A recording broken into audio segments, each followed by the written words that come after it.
ಶ್ರೀಕಾಂತ್ ಹಾಗೂ ಅನಿತಾಳ ಸಂಸಾರ ಬಹಳ ಸುಖವಾಗಿ ಸಾಗುತ್ತಿತ್ತು. ಅವರಿಗೆ ಎಲ್ಲವೂ ಇತ್ತು. ಆದರೆ ಮದುವೆ ಆಗಿ 6 ವರ್ಷವಾದರೂ ಮಕ್ಕಳು ಇರಲಿಲ್ಲ. ಇದೊಂದೇ ಅವರಿಗೆ ಕಮ್ಮಿಯಾಗಿತ್ತು. ಎಷ್ಟೋ ಡಾಕ್ಟರ್ ಕನ್ಸಲ್ಟ್ ಮಾಡಿದರು. ಆದರೂ ಏನೂ ಆಗಲಿಲ್ಲ. ಕೊನೆಗೆ ಯಾವುದಾದರೂ ಅನಾಥಾಶ್ರಮದಲ್ಲಿ ಮಗುವನ್ನು ದತ್ತು ತೆಗೆದುಕೊಳ್ಳಲು ನಿರ್ಧರಿಸಿದರು. ಒಂದು ದಿನ ಶ್ರೀಕಾಂತ್ ಅವನ ಸ್ನೇಹಿತನ ಜೊತೆ ಬಾರ್ನಲ್ಲಿ ಕುಡಿಯುತ್ತಿರಬೇಕಾದರೆ ಅವನು ಈ ವಿಷಯವನ್ನು ಅವನ ಸ್ನೇಹಿತನಿಗೆ ಹೇಳಿದನು. ಅದಕ್ಕೆ ಅವನ ಸ್ನೇಹಿತ, ಬೇಡ, ಈಗಲೇ ಆತುರಪಡಬೇಡ, ನನಗೆ ಒಬ್ಬ ಡಾಕ್ಟರ್ ಪರಿಚಯ ಇದೆ, ಅವರ ಹೆಸರು ಕಾಮೇಶ್ ಅಂತ, ಅವರನ್ನು ಒಮ್ಮೆ ಭೇಟಿಯಾಗಿ ನೋಡು, ಮುಂದೆ ಏನು ಆಗದೆ ಇದ್ದರೆ ದತ್ತು ತೆಗೋ ಅಂದು ಡಾಕ್ಟರ್ ಅಡ್ರೆಸ್ ಕೊಟ್ಟನು. ಶ್ರೀಕಾಂತ್ ಮನೆಗೆ ಬಂದು ಅನಿತಾಳಿಗೆ ಈ ವಿಷಯ ಹೇಳಿದನು. ಅವಳು ಸಹ ಹೋಗಲು ಒಪ್ಪಿದಳು. ಮರುದಿನವೇ ಆಸ್ಪತ್ರೆಗೆ ಹೋದರು. ಅಲ್ಲಿ ಜಾಸ್ತಿ ಜನ ಇದ್ದರು.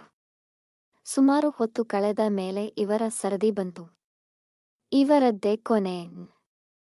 ಒಳಗೆ ಹೋಗಿ ಕಾಮೇಶ್ ಹತ್ತಿರ ತಮ್ಮ ಪರಿಚಯ ಮಾಡಿಕೊಂಡರು. ಡಾಕ್ಟರ್ ಹತ್ತಿರ ತಮ್ಮ ಸಮಸ್ಯೆಯನ್ನು ಹೇಳಿಕೊಂಡರು. ಅದಕ್ಕೆ ಡಾಕ್ಟರ್, ಏನು ಹೆದರಬೇಡಿ, ನಮ್ಮ ಪ್ರಯತ್ನ ಮಾಡೋಣ ಎಂದು, ನಾಳೆಯಿಂದ ಟೆಸ್ಟ್ ಶುರು ಮಾಡೋಣ ಎಂದು ನಾಳೆ ಬರಲು ಹೇಳಿದರು. ಮರುದಿನ ಅವರು ಡಾಕ್ಟರ್ ಹತ್ತಿರ ಹೋದಾಗ ರಾತ್ರಿ 8 ಗಂಟೆ ಆಗಿತ್ತು. ಅಷ್ಟು ಹೊತ್ತಿಗೆ ಅಲ್ಲಿ ಯಾವ ಪೇಷಂಟ್ ಇರಲಿಲ್ಲ. ಇಬ್ಬರು ಒಳಗೆ ಹೋದರು. ಡಾಕ್ಟರ್ ಅವರನ್ನು ಪ್ರೀತಿಯಿಂದ ಆಹ್ವಾನಿಸಿ ಕೂರಿಸಿದರು. ಕೊನೆಗೆ ಡಾಕ್ಟರ್ ಟೆಸ್ಟ್ ಶುರು ಮಾಡೋಣ ಅಂತ ಕೇಳಿದರು. ಅದಕ್ಕೆ ಇಬ್ಬರು ಸಮ್ಮತಿಸಿದರು. ಡಾಕ್ಟರ್ ಶ್ರೀಕಾಂತ್ನನ್ನು, ನೀವು ಸ್ವಲ್ಪ ಹೊರಗೆ ಇರಿ, ನಾನು ಟೆಸ್ಟ್ ಮಾಡಬೇಕು ಅಂದರು. ಅನಿತಾ ಸ್ವಲ್ಪ ಗಾಬರಿಯಿಂದ ಶ್ರೀಕಾಂತ್ ಮುಖವನ್ನು ನೋಡಿದಳು. ಅದಕ್ಕೆ ಶ್ರೀಕಾಂತ್, ಹೆದರಬೇಡ ಚಿನ್ನ, ನಾನು ಇಲ್ಲೇ ಇರ್ತೀನಿ ಅಂತ ಸಮಾಧಾನ ಮಾಡಿ ಹೊರಗೆ ಹೋದನು. ಅವನು ಹೊರಗೆ ಹೋದೊಡನೆ ಡಾಕ್ಟರ್ ಬಾಗಿಲ ಬೋಲ್ಟ್ ಹಾಕಿ ಅನಿತಾಳನ್ನು ಒಮ್ಮೆ ನುಂಗುವಂತೆ ನೋಡಿದನು. ಅವಳು ಅವನ ನೋಟದಿಂದ ಸ್ವಲ್ಪ ಗಲಿಬಿಲಿ ಆದಳು. ಅವನು ನಗುತ್ತಾ ಅವಳ ಬಳಿ ಬಂದು, ಅನಿತಾ ಅವರೇ, ಅಲ್ಲಿ ಮಲಗಿ ಪ್ಲೀಸ್ ಅಂತ ಹೇಳಿದನು. ಆ ಬೆಡ್ ಸ್ವಲ್ಪ ಎತ್ತರದಲ್ಲಿ ಇತ್ತು. ಅವಳು ಹತ್ತಲು ಅನುಕೂಲವಾಗಲು ಡಾಕ್ಟರ್ ಅವಳ ಬಲ ತೋಳುಗಳನ್ನು ಹಿಡಿದು ಅವಳಿಗೆ ಸಹಕರಿಸಿದನು. ಹಾಗೆ ಮಾಡಬೇಕಾದರೆ ಅವನು ಅವನ ಬೆರಳುಗಳಿಂದ ಅವಳ ಎಡ ಹಣ್ಣನ್ನು ಸವರಿಬಿಟ್ಟ. ಅವಳು ಇದು ಅಚಾನಕ್ ಆಗಿ ಆಗಿರೋದು ಅಂತ ಸುಮ್ಮನೆ ಬೆಡ್ ಮೇಲೆ ಮಲಗಿದಳು.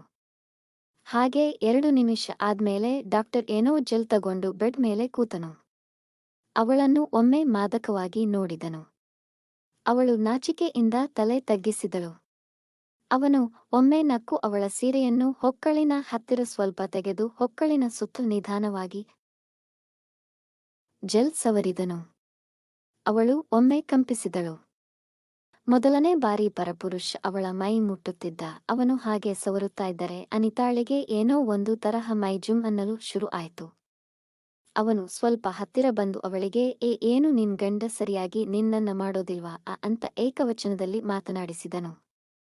ಅದಕ್ಕೆ ಅನಿತಾ, ಏನೂ ಇಲ್ಲ, ಸರಿಯಾಗೇ ಮಾಡ್ತಾರೆಯ ಅಂತ ಕೋಪದಿಂದ ಹೇಳಿದಳು.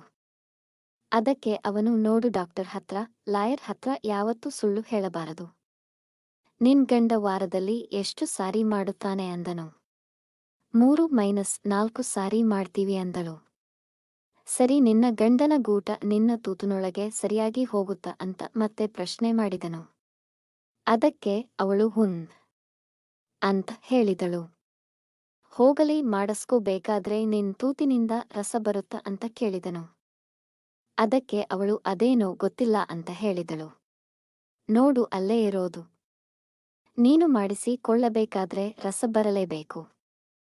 ನಂಗೆ ನಿನಗೆ ಹೇಗೆ ಎಷ್ಟು ಉದ್ರೇಕ ಆಗುತ್ತೆ ಅಂತ ತಿಳ್ಕೋಬೇಕು ಅಂದು ಮೇಲೆ ಎದ್ದನು. ಅನಿತಾ ಸಹ ಬೆಡ್ ಮೇಲಿಂದ ಕೆಳಗೆ ಇಳಿದಳು. ನಿನ್ನ ತೂತಿನಿಂದ ಗರ್ಭಕೋಶಕ್ಕೆ ಹೋಗುವ ಲೈನ್ ಬ್ಲಾಕ್ ಆಗಿರಬೇಕು, ಅದಕ್ಕೆ ನಿನಗೆ ಇನ್ನೂ ಮಕ್ಕಳಾಗಿಲ್ಲ ಅಂದನು. ಅದಕ್ಕೆ ಅವಳು, ಏನು ಮಾಡ್ಬೇಕು ಅದು ಕ್ಲಿಯರ್ ಆಗೋಕೆ ಅಂದಳು. ಅದಕ್ಕೆ ಅವನು, ಏನೂ ಇಲ್ಲ, ನೀನು ಸ್ವಲ್ಪ ಸಹಕರಿಸಬೇಕು ಅಂದನು. ಅವಳಿಗೆ ಅವನ ಮಾತಿನ ಅರ್ಥ ಗೊತ್ತಾಗಲಿಲ್ಲ. ಹಾಗೆ ಸುಮ್ಮನೆ ನಿಂತಳು. ಅವನು ನಿಧಾನವಾಗಿ ಅವಳ ಭುಜಗಳನ್ನು ಅದುಮಿ ಅವಳ ಮುಖವನ್ನು ತನ್ನ 2 ಕೈಗಳಿಂದ ಹಿಡಿದು ಅವಳ ತುಟಿಗೆ ಇವನ ತುಟಿ ಸೇರಿಸಿ ದೀರ್ಘ ಚುಂಬನ ಕೊಟ್ಟನು. ಅವಳು ಗಾಬರಿಯಿಂದ ಅವನ್ನು ಹಿಂದೆ ತಳ್ಳಿದಳು. ಕೋಪದಿಂದ, ನನ್ನನ್ನು ಸೂಳೆ ಅಂದುಕೊಂಡ್ರಾ ಈ ರೀತಿ ಮಾಡೋಕೆ ಅಂದಳು. ಅವನು ಸಮಾಧಾನವಾಗಿ ನೋಡು, ನಿನಗೆ ಮಗು ಬೇಕಿದ್ದರೆ ಅದು ಕ್ಲಿಯರ್ ಆಗಲೇಬೇಕು, ಇಲ್ಲ ಅಂದ್ರೆ ಯಾವ ಡಾಕ್ಟರ್ ಹತ್ರ ಹೋದ್ರೂ ಏನೂ ಆಗಲ್ಲ. ನಿನಗೆ ಆಗೋಲ್ಲ ಅಂದರೆ ಬೇಕಾದ್ರೆ ಹೋಗು, ನನಗೇನು ಅಭ್ಯಂತರ ಇಲ್ಲ. ಮಕ್ಕಳು ಇಲ್ಲದೆ ಜೀವನ ಕಳಿ. ನನಗೇನು ಆಗಬೇಕು ಅಂದನು. ಅವನು ಅವಳ ಹತ್ತಿರ ಹೋಗಿ, ಅಳಬೇಡ ಚಿನ್ನ, ನಾನು ಇಲ್ವಾ, ನಿನಗೆ ಖಂಡಿತ ಮಗು ಆಗುತ್ತೆ ಎಂದು ಅವಳ ಕಣ್ಣೀರ ಒರೆಸಿದನು. ಹಾಗೆ ಒರೆಸುತ್ತಾ ಅವಳ ಕೆನ್ನೆಗಳನ್ನು ಅವನ ನಾಲಿಗೆಯಿಂದ ನೆಕ್ಕಿದನು. ಅವಳ ಕೆನ್ನೆಗಳನ್ನು ಮುದ್ದಾಡಿದನು. ಅವಳು ಸಹ ಅವನ ಒರಟು ಕೆನ್ನೆಗಳಿಗೆ ಮುತ್ತಿಟ್ಟಳು. ಅವನು ಅವಳ ತುಟಿಗಳಿಗೆ ಅವನ ತುಟಿ ಸೇರಿಸಿ ದೀರ್ಘವಾಗಿ ಚುಂಬಿಸಿದನು. ಅವಳ ಕೆಳ ತುಟಿಯನ್ನು ಚೀಪಿದನು. ಮೆಲ್ಲನೆ ಕಚ್ಚಿದನು. ಅವಳು ಅವನಿಗೆ ಪೂರ್ತಿಯಾಗಿ ಶರಣಾಗಿದಳು. ಅವಳು ಅವನ ಕ್ರಿಯೆಗೆ ತಕ್ಕ ಪ್ರತಿಕ್ರಿಯೆ ಮಾಡುತ್ತಿದ್ದಳು. ಅವನು ಖುಷಿಯಾಗಿ ಹೋದ. ಕೊನೆಗೆ ಅವಳ ನಾಲಿಗೆಯನ್ನು ತನ್ನ ಬಾಯಿ ಒಳಗೆ ಹಾಕಿಕೊಂಡು ಚೀಪಿದನು.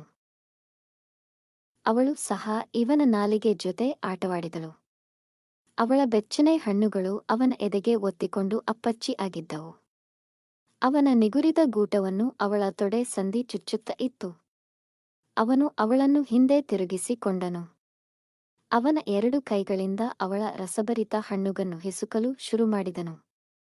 ಅವಳು ಉದ್ರೇಕದಿಂದ ಅವನನ್ನು ಒರಗಿಕೊಂಡಳು.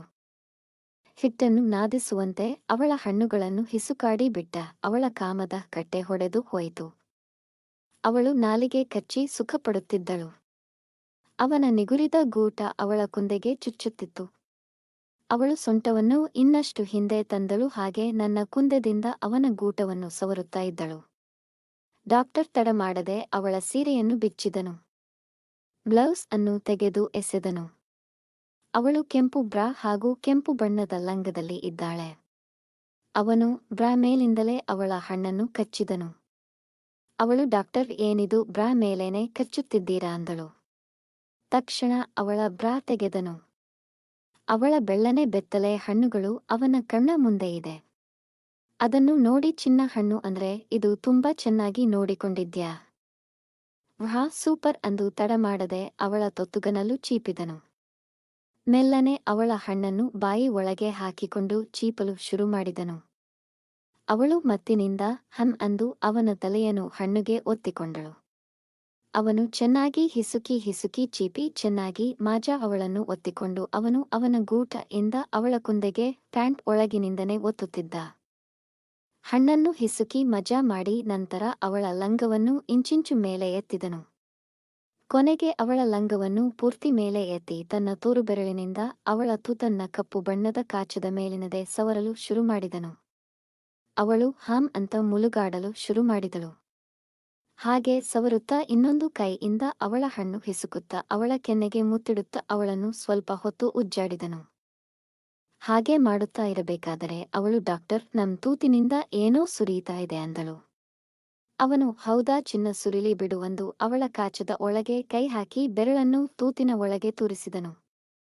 ಅವಳು ಮೈ ಜುಮ್ ಅಂದಿತು. ಅವಳ ಮುಲುಗಾಡುವಿಕೆ ಜಾಸ್ತಿ ಆಯಿತು. ಅವಳ ಕುಂದೆವನ್ನು ಅವನ ಗೂಟ ಉಜ್ಜುವುದನ್ನು ಜಾಸ್ತಿ ಮಾಡಿದಳು. ಅವನು ನಿಲ್ಲಿಸಿ ಅವಳ ಲಂಗದ ಲಾಡಿ ಬಿಚ್ಚಿದನು. ಅದು ದೊಪ್ ಅಂದು ನೆಲ ಸೇರಿತು. ಅವನು ಹಿಂದೆ ಸರಿದು, ಚಿನ್ನ, 1 ನಿಮಿಷ ಕಣ್ಣು ಮುಚ್ಚು ಅಂದನು. ಈಗ ಕಣ್ಣು ಬಿಡು ಅಂದನು. ಕಣ್ಣು ಬಿಟ್ಟೊಡನೆ 1 ಕ್ಷಣ ಹಾಗೆ ನಿಂತಳು. ಅವನು ಪೂರ್ತಿ ಬೆತ್ತಲಾಗಿ ಚೇರ ಮೇಲೆ ಕೊಟ್ಟಿದ್ದಾನೆ. ಅವನ ಗೂಟ ಕಬ್ಬಿಣದ ಸಲಾಕೆ ತರ ಇದೆ. ಅವಳ ಗಂಡನ ಗೂಟಗಿಂತ ಬಹಳ ದೊಡ್ಡದು. ಅದರ ಸುತ್ತ ಶಾಟ ದಟ್ಟವಾಗಿ ಬೆಳೆದಿದೆ. ಒಳ್ಳೆ ಕಪ್ಪು ದಡೂತಿ ದೇಹ. ಅವಳು, ಏನ್ರಿ ಅಷ್ಟೊಂದು ಶಾಟ ಬೆಳೆಸಿಕೊಂಡಿದ್ದೀರಾ, ಶೇವ್ ಮಾಡೋಲ್ವಾ ಅಂದಳು. ಎಲ್ಲಿ, ನಿನ್ನ ತೂತು ತೋರಿಸು, ನಿಂದು ಹೇಗಿದೆ ನೋಡೋಣ ಅಂದನು. ಅವಳು ನಾಚಿಕೆಯಿಂದ ಹೋಗಿ, ನೀವು ಬಹಳ ರಸಿಕರು ಅಂದಳು. ಚಿನ್ನ, ನನ್ನ ಗೂಟ ಚೀಪುತ್ತೀಯಾ ಅಂದನು. ಅವಳು ಅಸಹ್ಯದಿಂದ ನಾನು ಮಾಡೋಲ್ಲ ಅಂತ ಹೇಳಿದಳು. ಆಯಿತು ಬಂಗಾರಿ, ಕೋಪ ಯಾಕೆ ಅಂತ ಅವಳ ಮುಂದೆ ಮಂಡಿಯೂರಿ ಕುಳಿತು ಅವಳ ಕಪ್ಪು ಕಾಚ ತೆಗೆದನು. ಅವಳ ತೂತು ನೋಡಿ ತಗಡೆದ್ದು ಹೋದ. ತೂತಿನ ಸುತ್ತ 1 ಸಣ್ಣ ಕೂದಲು ಇಲ್ಲ, ಬೆಳ್ಳಗೆ ಇದೆ. ಸಣ್ಣ ತೂತ್. ಅವಳ ತೂತನ್ನು ಹಾಗೆ ನಿಧಾನವಾಗಿ ಸವರಿದನು. ಏನ್ ಚಿನ್ನ, ಎಲ್ಲಿ ನಿನ್ ಶಾಟಗಳು ಅಂದನು. ಅದಕ್ಕೆ ಅವಳು ನಮ್ ಗಂಡ ಎಲ್ಲ ನೀಟಾಗಿ ತೆಗೆದಿದ್ದಾರೆ ಅಂದಳು. ಚಿನ್ನ ನಿನ್ನ ತೂತು ನೆಕ್ಲಾ ಅಂದನು. ಅವಳು ನಿಮ್ಮಷ್ಟ ಅಂದಳು. ತಕ್ಷಣ ಅವಳ ಕಾಲುಗಳನ್ನು ಅಗಲಿಸಿ ತೂತಿನ ಸುತ್ತಮುತ್ತು ಕೊಟ್ಟನು. ನಾಲಿಗೆಯಿಂದ ನೆಕ್ಕಿದನು. ಕೊನೆಗೆ ಅವನ ಕೈಗಳಿಂದ ತೂತಿನ ಬಾಗಿಲನ್ನು ಅಗಲಿಸಿದನು.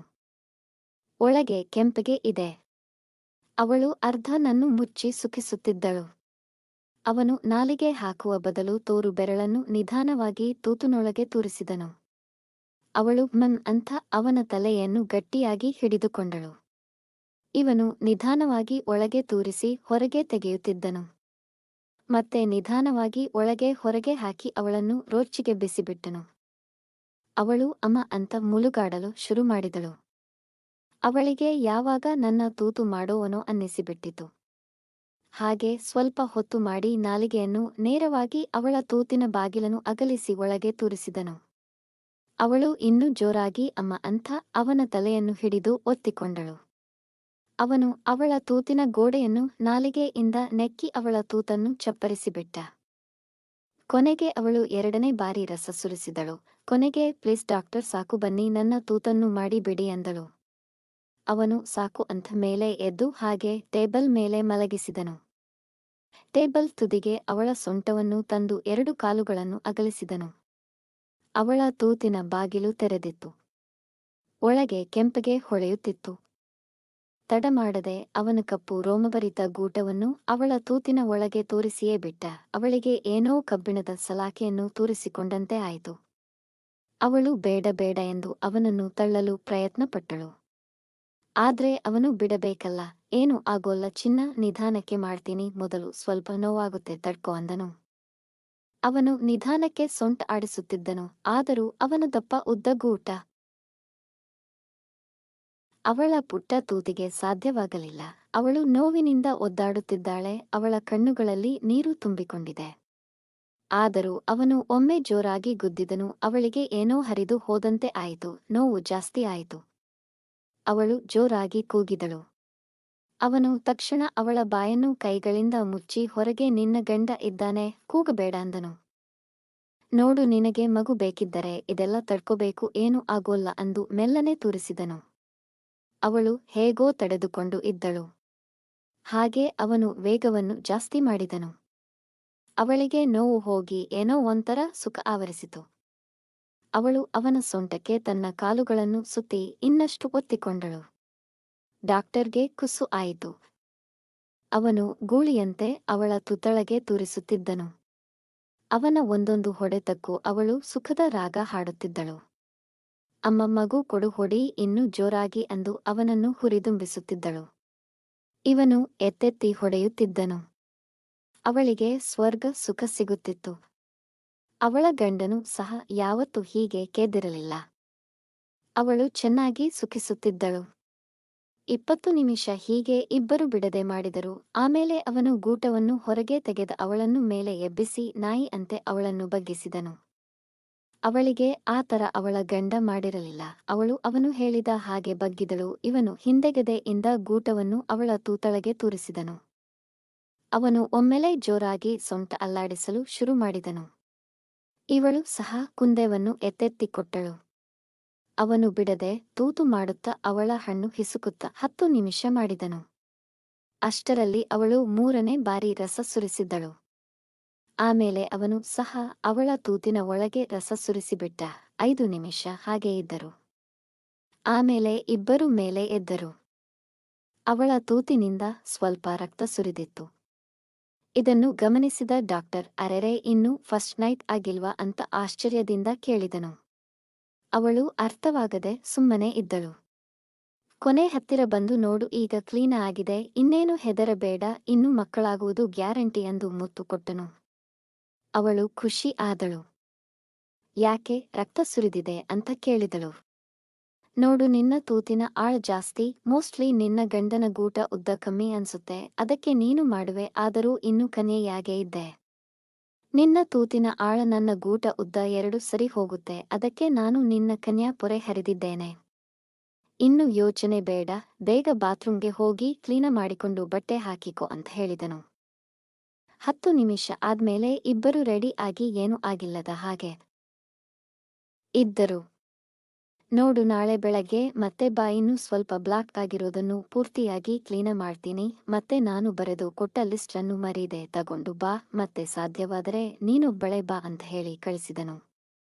ಮರುದಿನ ಅನಿತಾ ಬೇಗನೆ ರೆಡಿ ಆಗಿ ಗಮ್ ಎನ್ನುವ ಸೆಂಟ್ ಹಾಕಿಕೊಂಡು ಗಂಡನ ಜೊತೆ ಬಂದಳು. ಡಾಕ್ಟರ್ ಅಷ್ಟರಲ್ಲಿ ಇದ್ದರು. ಡಾಕ್ಟರ್ ಲಿಸ್ಟ್ ಕೇಳಿದನು. ಅದನ್ನು ಅವರು ಮನೆಯಲ್ಲೇ ಮರೆತು ಬಂದಿದ್ದರು. ಅನಿತಾ ಅಲ್ಲೇ ಇದ್ದು ಅವಳ ಗಂಡ ಅದನ್ನು ತರಲು ಮತ್ತೆ ಮನೆಗೆ ಹೋದನು. ಅವನು ಆ ಕಡೆ ಹೋದೊಡನೆ ಅನಿತಾಳೆ ಬಾಗಿಲು ಹಾಕಿ ಲಾಕ್ ಮಾಡಿದಳು. ಡಾಕ್ಟರ್ಗೆ ಆಶ್ಚರ್ಯ, ಏನಿದು ಒಂದೇ ರಾತ್ರಿಯಲ್ಲಿ ಈ ಬದಲಾವಣೆ ಅಂತ. ತಕ್ಷಣ ಅವಳು ತನ್ನ ಬಟ್ಟೆ ಬಿಚ್ಚಿ ಬೆತ್ತಲಾದಳು. ಅವನನ್ನು ಬೆತ್ತಲು ಮಾಡಿದಳು. ಅವನ್ನು ಬಿಗಿಯಾಗಿ ತಬ್ಬಿ ಕೆನ್ನೆಗಳನ್ನು ಮುದ್ದಿಡುತ್ತ ದೀರ್ಘ ಚುಂಬನ ಕೊಟ್ಟಳು.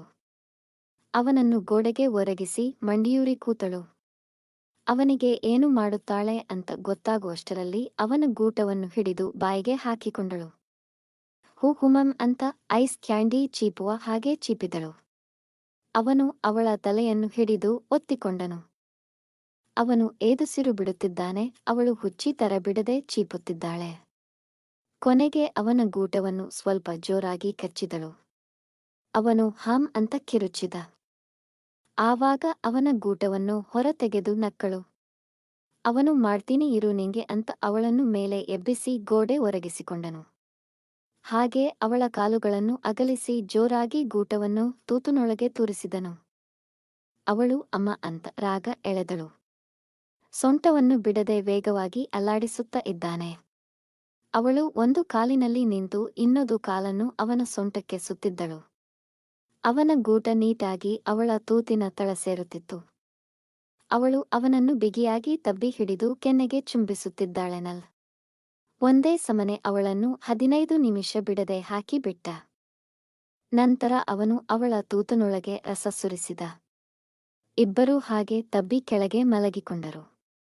ನಂತರ ಅವಳು ಮೇಲೆ ಎದ್ದು ಕಾಲುಗಳನ್ನು ಅಗಲಿಸಿ ತೂತನ್ನು ನೋಡಿಕೊಂಡಳು. ಅಲ್ಲಿ ಮೊದಲಿಗಿಂತ ಸ್ವಲ್ಪ ರಕ್ತ ಸೋರಿತ್ತು. ಅದನ್ನು ಅವನಿಗೆ ತೋರಿಸಿದಳು. ಅವನು, ಇನ್ನು ಹೆದರಬೇಡ, ಈಗ ನಿನ್ನ ಗಂಡನಿಂದನೇ ನೀನು ಮಗುವನ್ನು ಪಡೆಯುವ ಸಾಮರ್ಥ್ಯ ಇದೆ. ತಗೋ ಈ ಟ್ಯೂಬ್, ಇದನ್ನು 1 ವಾರ ಸ್ನಾನ ಆದ್ಮೇಲೆ ತೂತಿನ ಸುತ್ತ ಹಚ್ಚು.